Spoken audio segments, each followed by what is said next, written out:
일단 39편 오늘은 이제 7절부터 읽을게요. 7절 주여 이제 내가 무엇을 바라리요 나의 소망은 주께 있나이다. 나를 모든 죄에서 건지시며 우매한 자에게서 욕을 당하지 아니하게 하소서. 내가 잠잠하고 입을 열지 아니함은 주께서 이를 행하신 까닭이니이다. 주의 증거를 나에게서 옮기소서. 주의 손이 치심으로 내가 쇠망하였나이다. 주께서 죄악을 책망하사 사람을 징계하실 때에 그 영화를 좀먹음 같이 소멸하게 하시니 참으로 인생이란 모두 헛될 뿐이니이다. 셀라. 여호와여 나의 기도를 들으시며 나의 부르짖음에 귀를 기울이소서. 내가 눈물 흘릴 때에 잠잠하지 마옵소서. 나는 주와 함께 있는 나그네이며 나의 모든 조상들처럼 떠도나이다. 주는 나를 용서하사 내가 떠나 없어지기 전에 나의 건강을 회복시키소서. 같이 볼게요. 이제 지난주와 이어서 이제 그림자 같은 인생에 대해서 다시 말하면 실체가 없는 인생이라는 것을 지금 다윗이 고백하고 있는 거예요.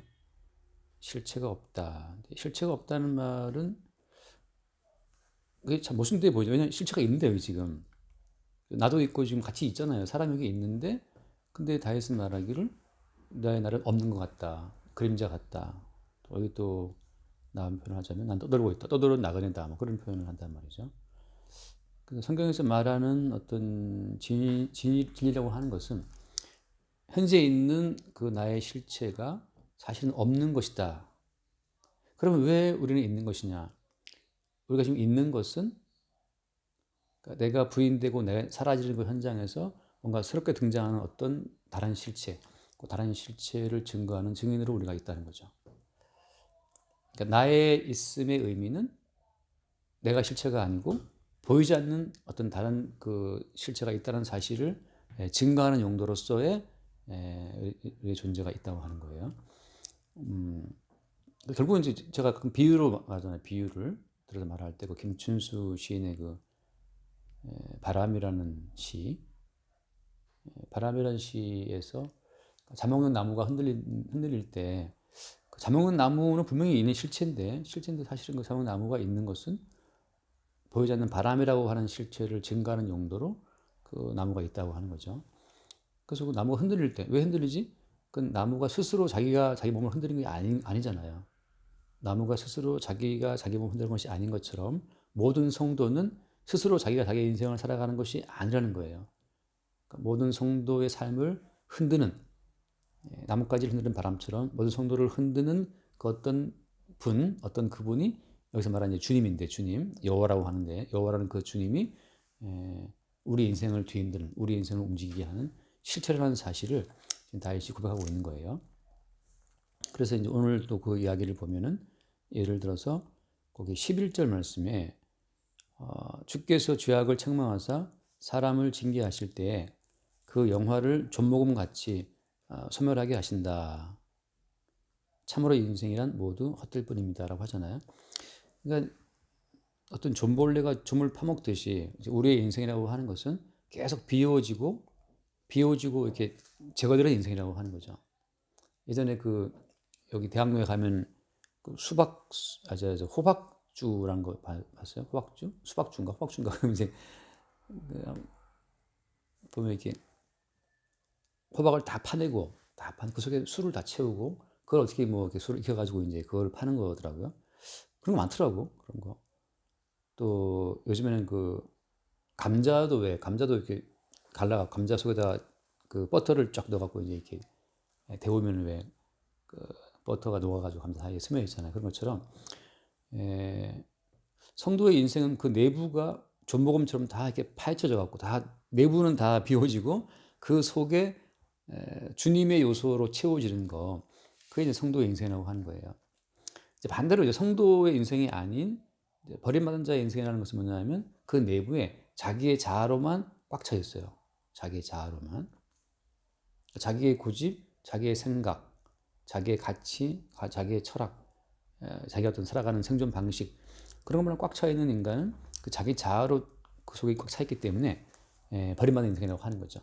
근데 택함받은 성도의 입장에서는 마치 존벌레가 존물 그저 파먹어 가지고 그 어떤 공백이 생기는 것처럼 성도에서는 계속 그 내부가 주님에 의해서 이렇게 제거되고 비워지는 어떤 그런 과정으로 간다. 그래서 결국 그 성도의 고백은 내가 사는 것이 아니고 내 속에 다른 분이 살고 있구나라는 사실을 알아가는 것. 그래서 이제 그동안 내가 붙잡았던 그 모든 요소가 모두 헛될 뿐이라는 이 고백처럼 내가 붙잡았던 저것이 있어야 나야. 그러니까 나의 나됨을 이렇게 보장해 주었던 나의 나됨을 이렇게 증명해 주었던 요소들이 계속 헛된 곳으로 날아가는 거 있잖아요. 날아가는 그런 과정이 있을 때 이제 그 속에 어떤 그리스도 예수의 살아계심이 그런 식으로 확인되는 거죠. 확인. 반대로 이제 나의 나됨을 지켜주는 요소로만 계속 꽉 차 있다는 것은 사실은 그게 주님이 아니고 그것이 주님이 아니에요. 주님이 아니고 악한 영으로만 채워주는 거예요. 자, 그러기 때문에 외적으로 봤을 때 성도의 인생은 자기 자아의 꿈과 어떤 계획대로만 다 이루어지고 실현되는 어떤 그런 존재에 비해서 봤을 때 성도의 인생은 실패한 자의 인생으로 비치는 거죠. 실패자의 인생으로. 가끔 이제 예를 들면 나사로 거지와 부자의 비유를 듣잖아요. 근데 나사로 거지와 부자의 비유를 보면 누가 성공한 사람이냐면 자기의 꿈과 욕망 다 이루어진 부자가 훨씬 성공한 사람이죠. 나사로 거지는 왜 거지가 되었을까? 얼마나 못났으면. 근데 하는 것마다 실패하면 뭐 거지 되는 건 시간 문제죠. 하는 것마다 실패하면. 그러니까 나사로 거지의 인생에 이제 계속 실패함으로써 그 내부가 마치 좀모금 같이 그 거지 나사로의 인생의 그 내부의 모든 꿈은 계속 벌레가 좀 먹는 것처럼 계속 사라지고 뺏기고 하는 그 모든 것. 텅 비어버리죠. 근데 그렇게 텅 비었을 때 누가 이렇게 내 인생을 망가뜨렸지? 누가 이렇게 내 인생을 흔들었지? 그렇게 할 때 내 인생을 흔들어 제꼈던 그분이 주님이라는 사실을 보게 될 때 그게 이제 말하자면 주의 백성이라고 하는 거예요. 그러니까 우리는 인생이 배워지면서 실제 우리 인생을 끌고 가시는 분이 주님이라는 사실을 보게 되는 게 성도의 인생이고 반대로 또 자기의 뜻과 뭐 목표대로 다 차근차근 이루어져서 마지막에 성공한 인생 브라보 마이 라이프 이렇게 노래 부르게 되면 그게 마지막에 이제 지옥간 인생이라고 하는 거죠.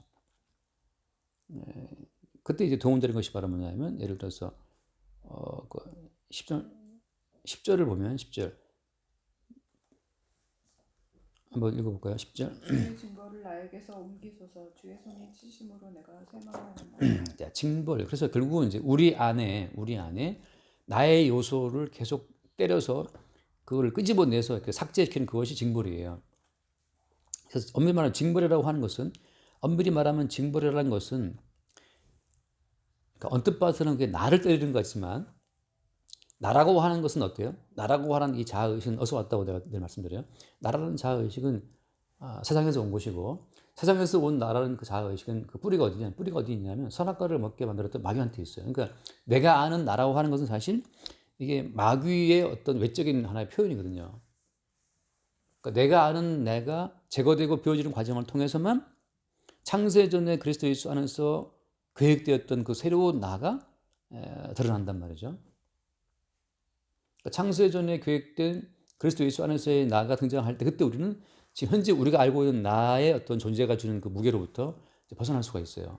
그러니까 우리는 내가 나를 지키는 것이 아니고 창세전에 그리스도 예수 안에서 이미 예정되었던 그 내가 계속 드러나는 거죠. 드러날 때 이것이 주님께서 이미 창세전 나라는 존재가 있기 이전부터 주님께서 이미 계획해 두었던 그 나의 진짜 모습이라는 사실을 우리가 알아가는 거예요. 그러니까 이제 징벌은 이제 가짜 나를 때리는 거죠. 가짜 나를 때려서 가짜 나를 제거하는 작업이 그게 징벌이에요. 세상이라고 하는 것은 이제 거대한 거짓말로 되어 있거든요. 거짓말. 허상으로 짜여 있단 말이죠. 왜냐하면 마귀가 만든 선악적인 지식의 나무를 먹어라. 그래서 선악적 지식의 나무를 먹으로 말미암아 형성된 어떤 허구의 세계에서 우리가 선과 악의 지식으로 허구의 세계를 구축하고 살아가요. 그래서 이것이 옳을까? 이것이 악일까? 이게 선일까? 부자가 더 낫지 뭐. 돈을 벌자. 거지 되는 건 실패한 거야. 거지가 되는 건 실패한 것이고 악이라고 하는 그런 개념은 산업적 가치관에서 온 거거든요. 항상 우리는 뭘 판단하고 산다고. 사회적으로 왜 이렇게 우리나라 지금 사교육비가 OECD 최고더라고 사교육비가. 공교육 지원비도 OECD 최상위권인데 공교육은 완전히 개판됐고 사교육비는 또 OECD 최고가 됐고 그렇죠. 뭐가 안 맞는 거예요 이게. 근데 왜 이런 식이 왔냐 하면 다 두려운 거예요. 좋은 대학을 못 가고 좋은 데 취업 못하면 망한다는 그 의식이. 그것은 선이고 이것은 악이라고 하는 거. 사교육비를 때려박아도 좋은 데 가는 것이 선이야. 이런 어떤 의식 가운데 있기 때문에 모든 인간이 쫓기고 있는 거죠. 무서워하는 어떤 종의 영으로 말미암아서. 이것이 이제 근데 돌아보면 그렇잖아요. 어제도 제가 친구들 대학 친구로 만났는데 간만에 다들 뭐 진짜 뭐 다들 이제 뭐 좀 자리를 잡았죠. 근데 이제 얘기해 보면 자리를 못 잡은 일인이 나는 자리를 못 잡은 일이긴 하지만 대화해 보면 뭐냐면 이게 다 자리를 잡았으나 다 어디가 아프고 다 어디 문제가 있어요. 하지 말하면 겉으로 볼 때 뭐 집도 있고 건물도 있지만 이미 그들의 몸은 계속해서 지금 망가지고 있는 거거든요. 결국은 다 죽음이에요. 하나님께서 정령 죽으리라고 하는 그 죽음만의 진실인데 인간은 그 죽음의 진실을 계속 가려버리는 또 다른 이제 선악 가치관을 갖고 이렇게 하면 이게 돈을 많이 벌어서 대기업에 취업하고 건물을 짓고 월세를 받고 뭐 그 나름 이 사회가 말하고 있는 그 선한 삶의 어떤 모델이 있는데 그걸 따라가는 거죠 그냥. 하나 이제 거짓말인데. 근데 주의 징벌이 날아올 때는 이제 그 거짓된 허구의 세계에서 거짓된 자아로 살면서 아둥바둥하는 그 허구의 자아를 주님이 때리는 게 징벌이에요. 그래서 징벌이 오게 되면 이제 정말 너무 고통스럽고 괴로운 거죠. 이 사연자의 땅에서 끊어지는 거니까. 그래서 우리가 지난주 봤잖아요. 뭐 예를 들면은 그, 그 4절 말씀 보면 4절 말씀. 여호와여 나의 종말과 연한이 언제까지인지 알게 하사 내가 나의 연약함을 알게 하소서. 나의 종말과 연한이 언제까지인지. 다시 말하면 모든 인간의 죽는다고 하는 거, 자기 인생의 유통기한이 있음을 좀 알고 하는 말이거든요. 난 언제까지 존재할 거야 이 땅에서? 그걸 알고 하는 말입니다. 다시 말해서 죽음의 진실을 지금 보고 있는 거죠. 근데 모든 것이 형통할 때에는 죽음의 진실이 안 보여요. 허구가 주는 그 달콤함에 빠져서 안 보이는데 주님이 이제 징벌로 때리니까 그때 비로소 너무 괴로우니까 언제까지 이 괴로움을 견뎌야 되냐. 그래서 5절 말씀 보면 주께서 나의 날을 한 뼘 길이만큼 되게 하심에 내 일생이 주의 앞에는 없는 것 같다. 든든히 서 있는데도 진실로 모두가 허사뿐입니다 말을 하거든요. 그래서 그 삼성전자 부장하는 친구가 나왔는데 그 친구가 다 샀어요. 다 샀어요. 막 좀 많이 나왔는데 근데 그 와이프가 아픈 거야. 지금 뭐 장에 뭐 깊은 쪽에 뭐 박혀 있어서 정밀검사를 해야 된다 말이야. 뭐든지 그냥 이 세상에서 든든히 선 그 모든 것들이 사실은 허사라는 것을 알게 하는 식으로 주님이 인도하시는데 그걸 통해서 인생의 어떤 헛됨을 알게 되고 우리 인생을 끌어오신 실체가 주님이라는 사실을 보게 되는 사람들은 주님의 증인으로 드러나는 거고 그 주를 보지 못하는 사람들까지 자기 허구의 죄를 지키기 위해서 이제 아둥아둥 하다가 죽는 거죠. 그래서 6절 말씀 진실로 각 사람 그림자같이 다니나 그림자같이 다니고 헛된 일로 소란하며 재물을 쌓으나 누가 거둘는지 알지 못한다. 100억이 있으면 뭐하냐고. 곧 죽으면 다 뭐 자식이 없으면 나라 가져가나? 뭐 그렇게 되는 거잖아요. 그래서 징벌이라는 것은 그 마귀가 심어다 준 선악적 가치관으로 인생 어떤 허구의 인생을 세워 나가는 그 우리의 자아를 주님이 징벌로 깨뜨린다는 거죠. 그걸 주님이 쳐서 깨버리는 거예요. 그걸 이제 깰 때 뭘 하냐면 우리 인간의 영화라고 하는 것이 인간의 영광과 인간의 화려한 영화라는 것이 존모금 같이 다 선물되는 것이구나를 아는 거죠. 그때 나온 고백이 솔로몬의 고백이잖아요. 전도서에 나오는 고백. 헛되고 헛되며 헛되고 헛되니 모든 것이 헛되도다. 그게 솔로몬의 고백이란 말이죠. 5번에 헛되게 나와요. 헛되고 헛되며 헛되고 헛되니 모든 것이 헛되도다. 그러니까 솔로몬이 이 허구의 세계에서 누릴 수 있는 최고의 영혼을 다 누려보니까 부인도 뭐 엄청나게 많고 뭐 금도 엄청나게 많고 군사도 엄청나게 많고 그러니까 가장 강대한 나라를 세워서 영화에 그게 올라가 보니까 헛되다는 사실을 보게 되는데 거기에 헛됨을 보는 자체는 어때요? 이게 지금 바람처럼 불어오는 주님이 있었기 때문에 헛됨을 아는 거지. 바람처럼 불어오신 주님이 없이는 영화의 극점에 올라가도 헛되다는 사실을 모르죠. 그게. 헛됨 속에서 이제 나오는 것이 뭐냐? 이제 예를 들면 이제 12절 말씀, 12절. 여호와여 나의 기도를 들으시며 나의 부르짖음에 귀를 기울이소서. 내가 눈물 흘릴 때 잠잠하지 마옵소서. 네, 그래서 이제 그때 나오는 것이 기도예요. 기도. 나의 기도를 들으시며 나의 기도를 들으시며라고 할 때 이때 하는 기도는 어때요? 이때 하는 기도는 허구의 세계에서 허구의 영광과 어떤 허구의 즐거움을 위해서 기도하는 그 기도가 아닌 거죠. 이미 자기 인생의 내부가 다 이제 비워졌기 때문에 자기 인생의 모든 내부가 다 지금 싹 다 비워지고 제거된 상태에서 하는 모든 기도라고 하는 것은 이제 주님의 뜻만이 자기 인생에 담기기를 바라는 기도, 주님의 뜻이 내 인생에 담겨서 주의 뜻과 의지가 내 인생을 끌고 가길 바라는 기도를 이제 하는 거예요. 그래서 그런 과정 속에서 나오는 그 기도의 고백이 반응하면 그냥 그 끝에 말씀처럼 주는 나를 용서하사 내가 떠나 없어지기 전에 나의 건강을 회복시켜서 이제부터 건강한 것은 이것은 내게 담겨진 주의 뜻이 이루어지는 과정으로 주시는 건강이기 때문에 이제는 뭘 먹든지 마시든지 다 이 모든 것이 주의 영광을 위한 것이라고 하는 것으로 새로운 관점으로 본다고 하는 거죠.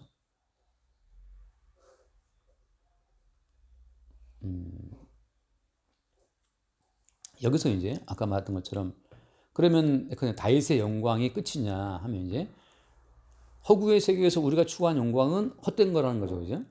그래서 우리가 그 말씀 있잖아요. 예를 들면 거기 이사야 40장 한번 잠깐 읽어볼게요. 이사야 40장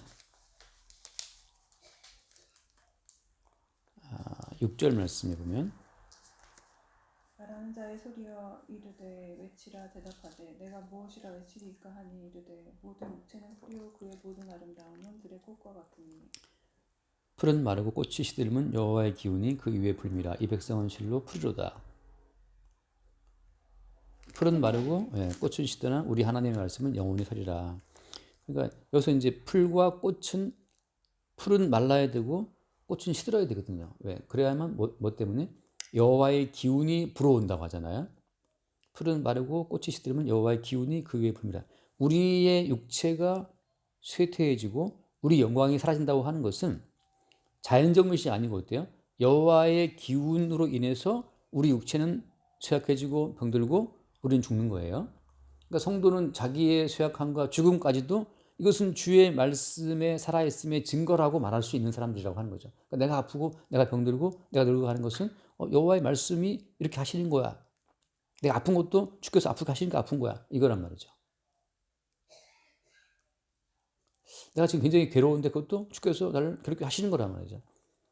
그때 이제 이미 자기 내부의 모든 자기중심적인 세계가 다 박살나고 징벌가 깨지고 나서 비워지고 나서 이제 주님의 말씀이 들어온 자의 고백이라고 하는 거예요. 그래서 푸른 말 꽃은 시들지만 우리 하나님 말씀은 영원히 선다. 하나님 말씀이 영원히 섬으로 말미암아서 우리 풀 같은 우리 육체를 쇠퇴하게 한다는 그 사실을 고백할 때 그때 우리는 이제 보이지 않는 그 말씀의 증거, 보이지 않는 여호와의 기운의 증인으로 우리가 기능한다고 하는 거죠. 자, 그럼 여기서 아까 말했던 것처럼 진짜 우리 자는 어때요? 진짜 우리의 자라고 하는 것은 창세전에 그리스도 예수 안에서 이미 확실히 예정돼 준비된 자아잖아요. 그러니까 창세전 그리스도 예수 안에서 준비된 그 자아로 현재 우리가 알고 있는 허구의 세계에서 만들어진 우리의 자아를 때려 부수는 과정이 이제 주님께서 말씀으로 행하시는 하나의 과정인데 그게 성도의 인생이란 말이죠. 그래서 야곱을 갖다가 20년 동안 나고레처럼 떠돌게 한다고요. 그 삼촌 집에 가서 20년 동안 일하게 만들고 돌아가게 하는데 그런 모든 과정이 창세전에 그리스도 예수 안에서 이미 예정되어 있는 그 말씀 속의 그 자아를 가지고 이 땅에서 만드는 허구의 자아를 징벌로 때려 부수는 그런 모든 과정을 이제 보여주는 거예요. 그게 이제 시장에 들어오게 되면 제자들 같은 경우에는 제자들의 경우에는 그 3년으로 줄잖아요, 그죠? 근데 바울은 나중에 말하죠. 바울은 나중에 무슨 말을 하냐면 자기는 매일 죽는다는 말을 해요. 나는 죽는다. 그러니까 매일 죽는다는 말은 그 야곱의 인생, 그 징벌의 인생, 또 이스라엘 백성들에게 40년 뭐 광야의 인생, 그런 모든 인생들이 이제는 어떻게 돼요? 성도의 내부에서는 매일매일 매 순간순간 이루어져요. 그래서 매 순간마다 성도의 내부에 허구의 자아를 주님이 징벌로 때려 부수고 그리스도 예수의 새로운 자아를 공급하는 그 사건이 매 순간 새롭게 이루어진다고. 그러니까 날마다 죽는다는 그 표현처럼 매 순간 새롭게 주어질 때마다 우리는 새롭게 태어나는 거죠. 새로운 그 창세전의 새로운 자아로서.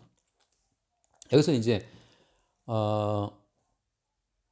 그러면 말씀이 우리 가운데 와서 새로운 자아를 만들어낼 때 그 새로운 자아의 영광이라는 것은 어떤 것이냐 말이지. 다시 말해서 이거는 그러니까 마귀의 사주를 받고 선악과를 먹어서 선악과적 가치관으로 형성된 이 허구의 세계에서 어떤 영광이라는 것은 어떤 그런 모델이 있잖아요. 영광의 모델이 있는데 그 영광의 모델은 이제 하나님 같이 되는 거예요. 하나님 같이 밝아서 모든 걸 밝히보고 그것이 이제 이 허구의 세계에서 만들어진 영광의 어떤 모습 자리라고 할 것 같으면, 그러면 하나님께서 준비해 놓으신 창세전에 그리스도의 안에서 확정해 놓으신 그들에게 약속하신 영광은 어떻게 주어지는 거죠?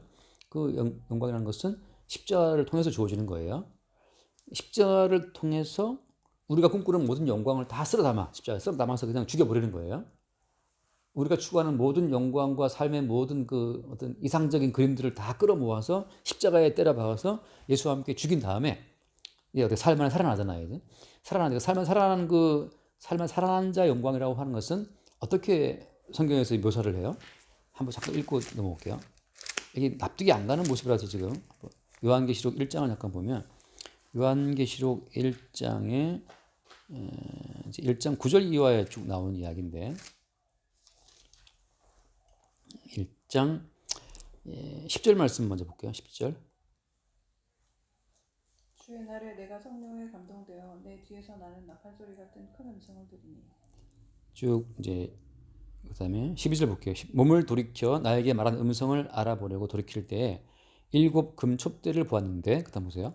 촛대 사이에 인자 같은 이가 발에 끌리는 옷을 입고 가슴에 금띠를 띠고 그의 머리와 털의 기가 흰 양털 같고 눈 같으며 그의 눈은 불꽃 같고 그의 발은 풀불에 단련한 빛난 주석 같고 그의 음성은 많은 물소리와 같으며 그의 오른손에 7 별이 있고 그의 입에서 좌우에 날성검이 나오고 그 얼굴은 해가 힘있게 비치는 것 같더라. 여기 보면 지금 요한이 본 예수 그리스도의 모습인데, 요한이 본 예수 그리스도의 모습이 굉장히 좀 우리가 알고 있는 일반적인 인간의 모습이 아니잖아요.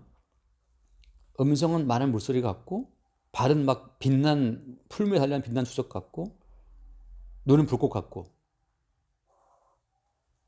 그리고 입에서는 날선 검이 나오고 좌우에, 얼굴은 해가 막 비치는 것 같고, 이런 모든 묘사를 보게 되면 이게 우리가 아는 일반적인 사람 모습이 이게 아니에요.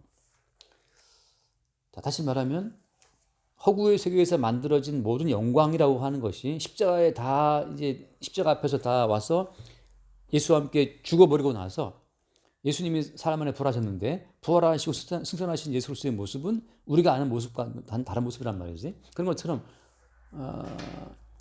그리스도 예수와 함께 십자가에 죽고 나서 얻게 되는 그 새로운 자아의 영광이라는 것은 우리가 아는 이전 자아가 상상할 수 있는 모습이 아니라는 거죠. 단절성이 있어요. 그러니까 우리가 생각하고 상상하는 천국은 다 어때요? 다 가짜예요. 우리가 상상할 수 있는 천국은 다 가짜예요. 왜냐하면 우리가 뭘 상상한다고 하더라도 결국은 이 부패해질 육신으로부터 나온 어떤 상상의 산물이기 때문에 뭘 만들어도 이것은 그냥 인간의 어떤 범위의 확장이죠. 그냥 허구의 세계의 확장이에요. 지금 AI가 나왔는데 AI가 그림을 잘 그린다면서요? 근데 이제 어디서 봤나? 그 AI가 그림을 그리는데 AI가 그림을 그리면 항상 AI가 헷갈리는 게 사람의 손을 잘못 그려요. 손을. 희한하대요. 손이 6개를 만들든지 아니면 이 손가락 하나가 이쪽 손가락에 붙어 있어요. 이게 붙어 있어요. 이렇게 이런 식으로. 그래서 AI한테 물어봤대요. 왜 이렇게 손을 못 그리냐 했더니 AI가 사람의 손이 진짜 이상해서 이 사람의 손을 그리기 힘들대요. 학습이 안 되나 봐. 손의 모습이 너무 많나 봐. 그래서 6개에다 4개에다가 막 이렇게 붙어 있다가 이 다음에 이 손가락이 또 이게 이 오른손이 왼손에 붙어 있어요. 이런 식으로 돼 있고. 그 AI가 헷갈려하는 모습이 손이라고 하더라고. 그것도 좀 그 특이하다. 왜 이렇게 헷갈려 할까? 그런데 AI가 무엇을 만들어도 결국은 인간의 속성의 확장이기 때문에 딱 인간의 일부예요. 허구의 세계의 일부고. 근데 지금 하나님의 영광이라는 것 자체는 이건 다른 차원의 어떤 모습이라고 하는 거죠. 그래서 그 애벌레 알죠? 애벌레가 번데기가 되었다가 고치소에 들어갔다가 나중에 나비로 나오잖아요. 근데 그 애벌레와 나비는 어때요? 같은 종자라고 보기엔 도저히 이게 연결점이 없어요. 그 애벌레가 어떻게 저렇게 화려한 나비가 되지? 이게 논리적으로 이게 어떤 연관성이 없잖아요. 애벌레가 깨끗해봐야 애벌레가 뒹굴든 뭐 하든 간에 맹꽁인가 뭐죠? 군뱅이가 막 뒹굴잖아요. 뒹굴어도 그런 재주는 있다고. 굴러봤자 집까지 군뱅이지, 애벌레지. 근데 그 애벌레에서부터 너무나 막 화려한 나비가 나오 자체가 이게 납득이 안 가는 것처럼 지금 허구의 세계에서 다윗이나 또 솔로몬이나 꿈꾸었던 그 영광이라는 자체는 것은 애벌레의 영광이라면 지금 예수께서 십자가 사건을 거치고 나서 약속하신 새로운 영광, 다시 말하면 이제 창세전에 그리스도 예수 안에서 주님께서 예정해 놓으신 그 새로운 자아의 영광이라는 자체는 이것은 비교할 수가 없는 거예요. 그러니까 우리 인간의 이성으로 천국은 이럴 거야. 그게 다 엉터리인 거예요. 인간의 의식으로 교회는 이런 거야. 그것도 엉터리예요. 항상 이제 그리스도 예수 십자가의 사건을 통해서 깨지는 거죠. 그러니까는 우리가 성경에 나오지만 그 베드로가 예수님을 따라가겠다고 장담하잖아요. 다 버릴전정 나는 예수를 안 버리겠다 하잖아요. 근데 예수가 실제 다윗이 베드로 나중에 예수를 전 부인하죠, 그죠? 부인하죠. 자, 부인하고 바닷가에 가서 고기 잡을 때 예수가 찾아온단 말이죠. 그러니까 베드로는 지금 예수를 부인하고 나서 자기를 찾아오시는 예수 그리스도에 의해 새롭게 뭔가가 이루어지는 그 모습은 베드로가 상상한 적이 없어요. 베드로는 자기 깐에 자기 의리를 지키는 선에서 예수를 따라가서 충성을 다해서 믿음을 보여서 예수와 함께 뭔가를 이루리라라고 하는 그게 그 베드로가 추구한 영광의 그림의 전부예요. 끝까지 예수를 배반하지 않는 나와 함께 나는 예수의 나라를 만드는 거기에 내가 기여하겠다. 그게 베드로가 상상하는 어떤 영광과 천국의 어떤 그림의 전부 다거든요. 근데 예수님은 그 베드로를 때려 부숴갖고 완전히 박살내버리죠. 박살내버려서 베드로가 다 때려치고 갈릴리 바다가 이제 고기 잡으러 가는데 그날 찾아오셔서 이제 예수님이 베드로에게 사랑하느냐 물어보시고 나서 어떻게 바뀌어요? 나중에는 베드로가 한 번 설교할 때 3,000명씩 사람들이 돌아오고 그 다음에 안진병기를 고치고 이런 일이 벌어지거든요. 그러니까 그런 모든 일들은 베드로가 이전에 상상해 본 적이 한 번도 없는 일을 걔가 하는 거거든요. 나중에 거꾸로 못 바꿔 죽는단 말이죠. 그러니까 날마다 성도에게는 성도가 생각하는 그 자아의 어떤 이래 살아야 되는데 불안하다 하는 그런 성도가 생각하는 그 모든 그 자아의 그림을 주님이 징벌로 깨버리고 나서 그리스도 예수의 온전한 그릇으로 그리스도의 뜻을 이루는 어떤 그런 통로로서 우리 인생을 살게 하시는 그런 점에서 여기서 말하는 것처럼 나는 주와 함께 있는 나그네이며라는 다윗의 고백. 나는 주와 함께 있는 나그네이며 나는 지금 떠돌고 있다. 그러니까 내 자아가 여기 이 자리에 있으면 안정된다라고 하는 그 모든 자리를 주님이 또 깨뜨려가지고 그냥 떠도는 거야. 나는 떠도는 거야.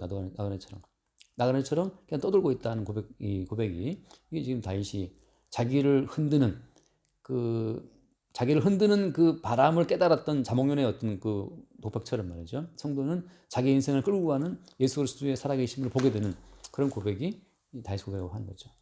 그렇게 주님이 우리를 끌고 가신다. 여기까지 할게요. 시간이 갔기 때문에 한 20분 걸리죠. 감사합니다. 오늘도 우리의 우리가 이 세상에 살아서 원하는 모든 것이 주의 영광을 위해서 증거하기 위해서임을 깨닫게 해주시면 감사드립니다. 아버지, 십자가의 사건에서 오늘도 주를 보게 하시는 그런 은혜를 인도해 주시옵소서. 모든 말씀 예수 이름으로 기도드립니다. 아멘. 주님 보이는 우리의 인생을 통해 보이지 않는 주님을 증거하시니 감사합니다. 보이는 우리의 꿈이 마귀로부터 주어진 헛된 꿈임을 알게 하시고 보이지 않는 세계에서 이미 확정된 주의 뜻을 우리 인생 가운데 심으심으로 날마다 우리 인생을 새롭게 이끌어 가시는 그 주의 경륜 가운데 기쁨으로 또 반응하게 하여 주옵소서. 우리 주 예수로 기도드립니다. 아멘.